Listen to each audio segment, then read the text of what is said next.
These are some of the Dalhousie dental students, the men who wrote the infamous Facebook posts, and the women they were talking about. I think the public's perception was definitely that we were monsters. Who we are was all torn down in minutes, really, when the story broke. The so-called Dalhousie Gentlemen's Club, a private Facebook group, was started 3.5 years ago.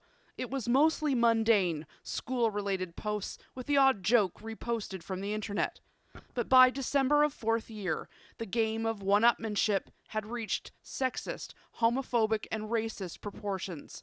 A post that started out with a poll on who would you marry in the class ended with who would you rather have hate sex with. We didn't feel like the gravity of our words had any weight because it was a private conversation in our view. You can't say this about me because no one gets to say that about me. And that you are close to these people, so you're very disappointed that they could possibly say something like that. What offended the women most wasn't what made the headlines. Instead, it was being called honey traps, accused of using their sexuality to get better grades.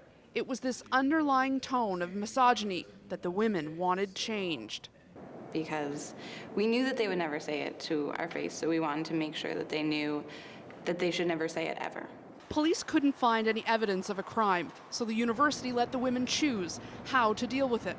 Rather than expulsion, they chose restorative justice. That would serve the public a much greater good. The idea is perpetrators, victims, and the people around them come together to discover what and why something happened and how to fix it.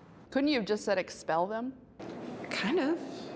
But we didn't want to see that happen. That was never what we wanted to see happen. It allowed the men and the women to tell both sides of the stories, and it allowed us to unearth what really happened. But there was pressure on the university that it wasn't doing enough, that justice wasn't being served. Many thought the students were just getting off easy. I think in part that reaction was driven by a need for immediate response.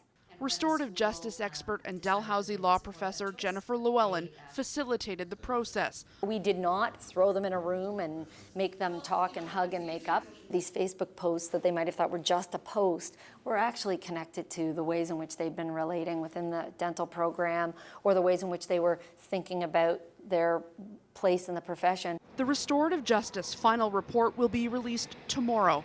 In it, the faculty and the university acknowledges things will change. We started a hashtag called Dalhousie Hates Women. But while all of this repair work was being done, there were months of damaging headlines, rallies and protests, threats the students would be exposed if the university didn't identify and expel them.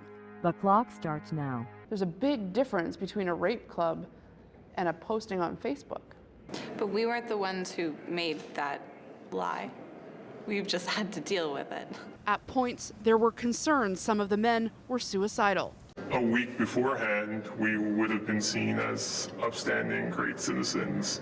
And then a day later, you mean the absolute worst people in society. Many of the men have missed employment opportunities, fellowships, and have been passed over for graduate studies.